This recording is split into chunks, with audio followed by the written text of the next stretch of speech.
చేరి వచ్చిన అందరికి వందనాలమ్మా. వందనాలండి. నా పేరు నరేందర్ రెడ్డి.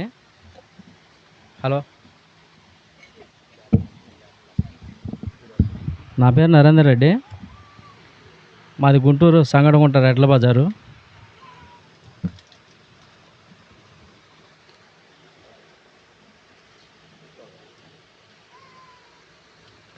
మా నాన్నగారి పేరు సాంబిరెడ్డి, మా అమ్మగారి పేరు వీరమ్మ. మా నాన్నగారు పోస్ట్ మ్యాన్గా చేశారు. నలుగురు ఆడపిల్లల తర్వాత నేను ఒక్కడిని మగపిల్లోడిని. నేను 5వ సంతానం మా అమ్మ నాన్నలకు. 5వ సంతానం అంటే అందులో మగపిల్లోడు అంటే ఎలా చూస్తారో మీ అందరికీ తెలిసిందే, ఆడవాళ్ళకు బాగా తెలుసు. ప్రతి విషయంలో బాగా చూసేవాళ్ళు అందరూ బాగానే చూస్తారు. కాకపోతే ఒక మగపిల్లోడు అనేసరికి ఇంకొద్దిగా బాగా ప్రేమతో చూస్తారు. అదిగాక నాన్నగారు పోస్ట్ మ్యాన్గా ఉండేవాళ్ళు. నేను చాలా గారాబంగా పెరిగినోడిని. అది ఎలా అంటే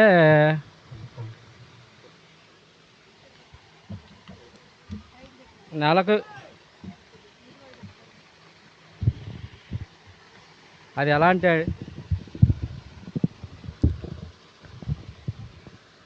అది ఎంత గారాబం అంటే అప్పట్లో దాదాపు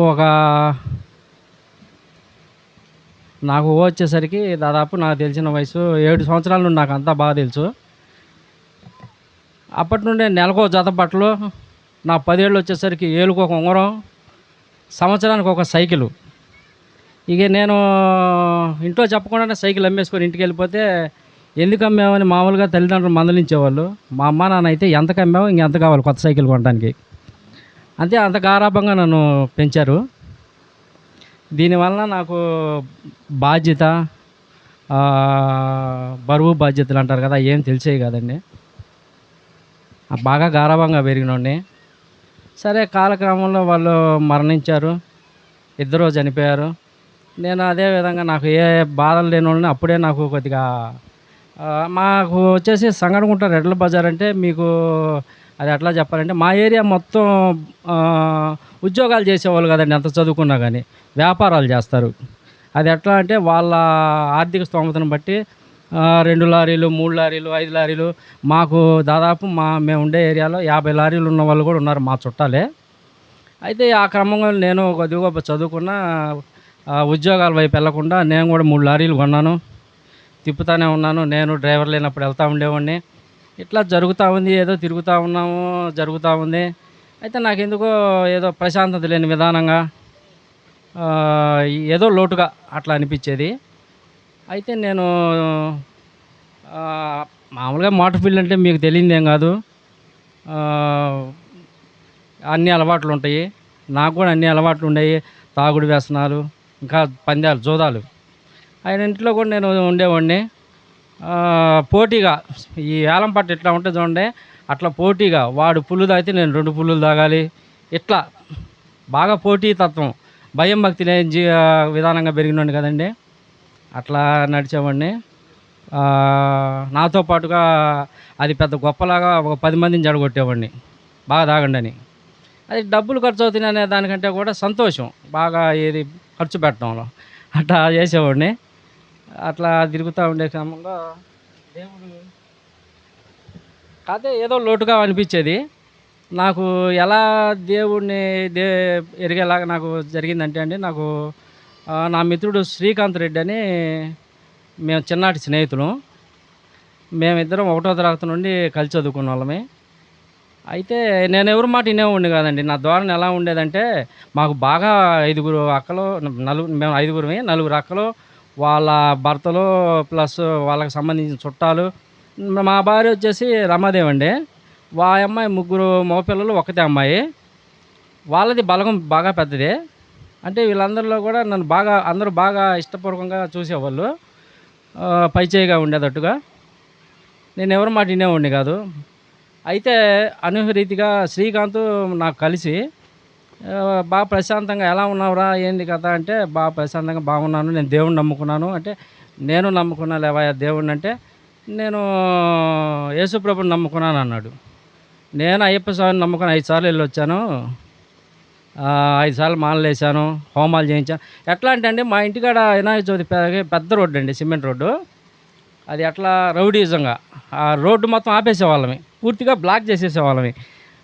సినిమాలు చూస్తుంటాం గానీ, సినిమాలో లాగా చందాలు కత్తి పెడితే డబ్బులియ్యాలన్నట్టుగా ఇళ్ళకాడికెళ్ళి డబ్బులు వసూలు చేసేవాళ్ళమి. అట్టా చేసేవాళ్ళం. ఇదంతా ఏంది దేవుడి కోసమని. అంటే ఆయన దేవుడు, మేము ఏం చేసినా గానీ ఏం కాదులే అన్నట్టు. ఒక పక్క దేవుడు ఉత్సవాలు ఏం జరుగుతుంటే మందు కొట్టి తిరిగేవాళ్ళం. అది మా భక్తి అప్పుడు. సరే, అట్లా ఒక తిరుగుతా అట్లాగా ఉన్నోడిని నన్ను శ్రీకాంత్ ప్రశాంతంగా ఉన్నానంటే, ఇదేంది ప్రశాంతంగా ఉండటమేంది అంటే, యేసు ప్రభువుని నమ్ముకున్నా ప్రశాంతంగా ఉన్నాను నేను అన్నాడు. ఆయన పేద దేవుడు, వీడు ప్రశాంతం అంటున్నాడు. డబ్బులు మనలాగా చందాలు అవి రావు గదా! ఎట్లా ప్రశాంతంగా ఉంటాడు? ఏందంటే, ఏమన్నా డబ్బులు ఇస్తారా ఏంట్రా అని నేను అడిగేవాడిని. డబ్బులు ఇక్కడ ఈ దేవుడిని నమ్ముకుంటే ఇక్కడ మనం సమకూర్చుకునేవి కనపడవు. పరలోకంలో ఉంటది మనకి ఆ భాగ్యము, ధన్యత. అంటే ఏదో చెప్తున్నాడులే అని నేను సరే, సరేలే అనేవాడిని. సరే, ఎక్కడో ఈ ఎక్కడో కొద్దిగా వీడు ఆ దేవుడిని నమ్ముకున్న ప్రశాంతంగా ఉన్నాను అంటున్నాడు. చూద్దామా ఈ దేవుడిని గూడా. ఈళ్ళందరిని చూసాంగా అని చెప్పని నేనేదో కొద్దిగా మనసులో ఉండేది. ఈ కొలుపులు ఇయన్నీ బాగా కొలుపులకెళ్ళేవాళ్ళమండి. యజ్ఞాలు, యాగాలు, రోడ్లు బ్లాక్ చేసి హోమాలు అయి చేపిచ్చేవాళ్ళం. ఎక్కడ కొలుపులంటే అక్కడ కొలుపులకి ముందు అక్కడికి వెళ్ళడానికి రెడీగా ఉండేవాళ్ళం. ఎందుకంటే అక్కడికి పోయి మందు తాగి బాగా ఎంజాయ్ చేయొచ్చని. మటన్లు, చికెన్లు పెడతారు కదా చుట్టాలు. అందులో మనం సంగడగుంట నుండి వచ్చామంటే కొద్దిగా వాళ్ళు అన్నిటికి రారు, ఇటుకి వస్తారు బాగా కొలుపులకి అని చెప్పి బాగా చూసేవాళ్ళు. బాగా ఉత్సాహం ఉండేవాళ్ళం వాటికి వెళ్ళడానికి. సరే, ఇక శ్రీకాంత్ చెప్పిన ప్రకారం ఒకసారి ఈ దేవుడిని కూడా చూద్దాం. ఆ దేవుడిని ఇన్నాళ్ళు చూసాము, ఈయన దేవుడు అంటున్నారు కదా చూద్దాము అని కొద్దిగా ఇటు ఆలోచన కలిగింది. శ్రీకాంత్‌తో పాటు విక్టర్ అన్న కూడా దాదాపు ఇది చెప్పేది 4 సంవత్సరాల క్రితం స్టోరీ అండి ఇది. నా జీవితంలో జరిగింది 4 సంవత్సరాల క్రితం జరిగినయి. శ్రీకాంత్ అన్న విక్టర్ అన్నని తీసుకొని ఎవరు చెప్తే వింటాడన్నట్టుగా విక్టర్ అన్నని తీసుకొనొచ్చాడు. విక్టర్ అన్న పాపం విసుక్కోకుండా పదే పదే అదయ్యా, ఇదయ్యా, దేవుడిని నమ్మయ్యా, రక్షణ పొందుకోయా, పరలోకం చెందుతావయ్యా, జీవగ్రంథంలో నీ పేరు రాస్తారు, దేవుడు రక్షిస్తాడు అని చెప్పి అంటుంటే, అన్న మీరు చాలా ఓపికగా నా కొరకు తిరిగారన్న. చాలా వందనాలన్న మీకు. విసుక్కోకుండా నేను మోటార్ ఫీల్డ్‌గా అండి. అయితే మరి నేను ఎక్కడుంటే అక్కడ బళ్ళు లోడ్లు చేపిస్తా ఉంటాను. బళ్ళు లైన్‌కి పంపియడానికి వెళ్తుంటాను. వీళ్ళు నన్ను ఎలా వెంబడించేవాళ్ళంటే అండి, బాకీ ఉన్నోడిని వెంబడిస్తారు చూడండి, అట్లా ఎక్కడికుంటే అక్కడికొచ్చేవాళ్ళు. ఏంది ఈళ్ళు నేను రక్షణ పొందడం కోసం, నాకు పరలోక ప్రాప్తి కోసం వీళ్ళెందుకు ఇంత ఎక్కడుంటే అక్కడికొస్తున్నారు. మామూలుగా అప్పులోళ్ళు, పోలీసులొస్తారు కదా ఏదైనా తప్పు చేస్తే. ఈళ్ళెందుకొస్తారు ఇట్లా అని చెప్పి కొద్దిగా వీళ్ళు నా కొరకు ఇట్లా వస్తున్నారు అని చెప్పి నేను ఆలోచించడం మొదలుపెట్టానండి. ఒక సంవత్సరం పాటు వీళ్ళ మాటలు విని నేను దేవుణ్ణి ఎరగటానికి, తెలుసుకోవటానికి అది మొదలుపెట్టానండి. ఒక సంవత్సరం పాటు నాలో ఉన్న వ్యసనాలు అన్నీ దూరం పెట్టాను. అంటే నేను ఇదేదో ఎంజాయ్ చేయడానికి లేదంటున్నారు, అన్నీ ఆపుకోవాలంటున్నారు. మరి ఉండగలుగుతానా లేదని ఒక సంవత్సరం అన్నీ ప్రభువుకే అప్పచెప్పానండి నేను. ఒక సంవత్సరం పాటు నేను ఏ అలవాట్లు లేకుండా ఉంటే అప్పుడు మారు మనసు పొందుదాం అనుకున్నాను.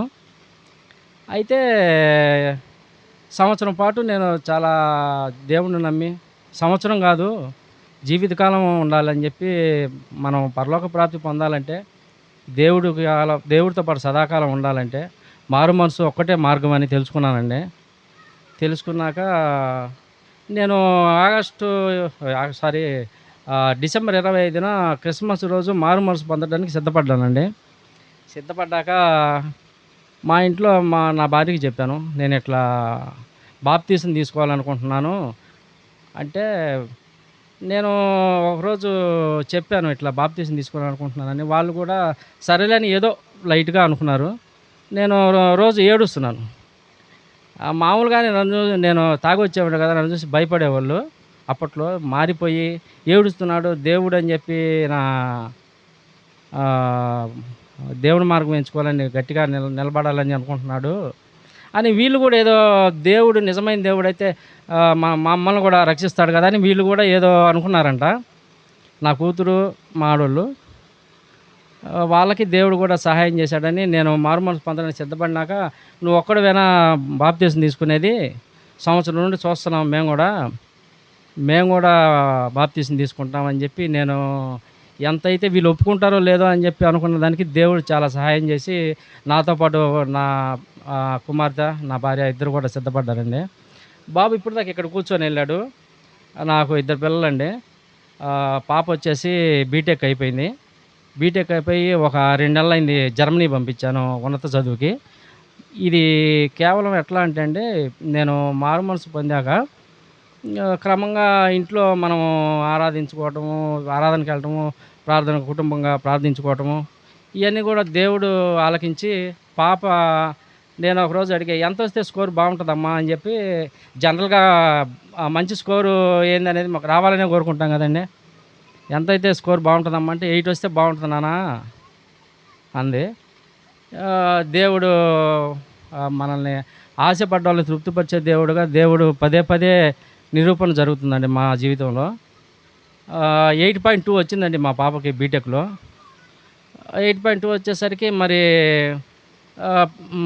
20 ఏళ్ళు దాటేసరికి పెళ్లి చేద్దాం అనుకుంటాం గండి.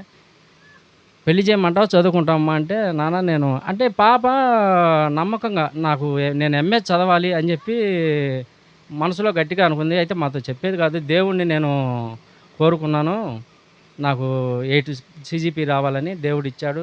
నేను ఈ కాలేజీల్లో బీటెక్‌లో ఫైనల్ ఇయర్‌లో జాబ్స్ ఈ క్యాంపస్ సెలక్షన్స్ అయ్యి ఉంటాయండి.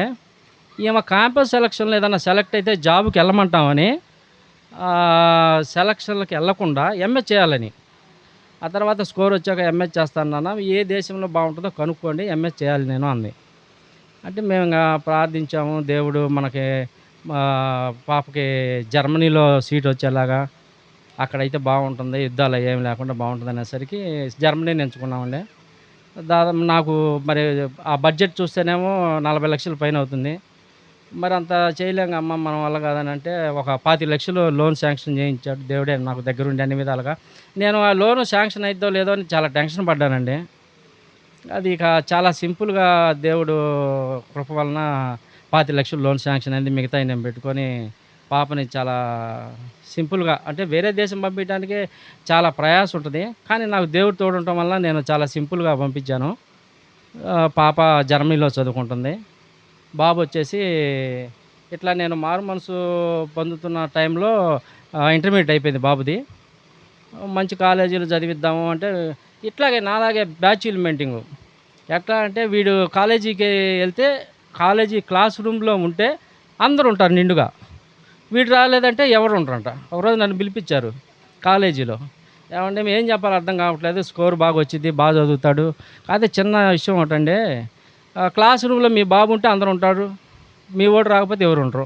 మేమేం చెప్పాలి మీకు? చదువు రాదంటేనేమో టీసీ ఇచ్చి పంపించేవాళ్ళమే. ఏం చెప్పాలో మాకు అర్థం కావట్లేదంటే, మరి మీరే చెప్పండి ఇంగా మాకు కూడా ఏం చెప్పాలో అర్థం కావట్లేదంటే, సరే వాళ్ళకి ఇబ్బందికరంగా ఉందని ఇంటర్మీడియేట్ 2 కాలేజీల్లో చదివాడు. 2 కాలేజీలో స్కోర్ బానే వచ్చింది. బానే చదువుతాడు. ఇక్కడ కాదులే అని చెప్పి ఇలా దూరంగా చదివిద్దామని మైసూర్‌లో డిగ్రీ జాయిన్ చేశాను బీబీఏ. ఈ 3 సంవత్సరాల్లో బాబు కూడా పూర్తి చేసుకొనొచ్చాడు. ఇప్పుడు జర్మనీ ఎళ్ళటానికి అతను గూడా ప్లాన్ చేసుకొనున్నాడు. అంత ప్రాసెస్ జరుగుతుంది. అంటే ఇది బెడ్ల గురించి ఆహ్, జరుగుతున్న విధానము. అయితే మా నాకు సంబంధించి సంగటగుంటలో బాగా బలగం పెచ్చు. ఈ మా చుట్టాలు వాళ్ళీళ్ళు ఈ మారు మనసు పొందే ముందు జరిగిన విషయాలు చెప్తానండి. దేవుడు ఎలా ఆయన ప్రణాళికలో ఉన్నోళ్ళని రక్షించుకుంటాడు అనే దానికి మా చుట్టాలందరూ నేను తాగుడు వ్యసనాలకు మారినందుకు కొంతమందికి బాధ. అరే! దూరం అయిపోయాడే మాకు మాకు మరి మాకు దక్కాల్సినయి దక్కవు. ఉంటారు కదండీ స్నేహితులు. వాళ్ళకొక బాధ.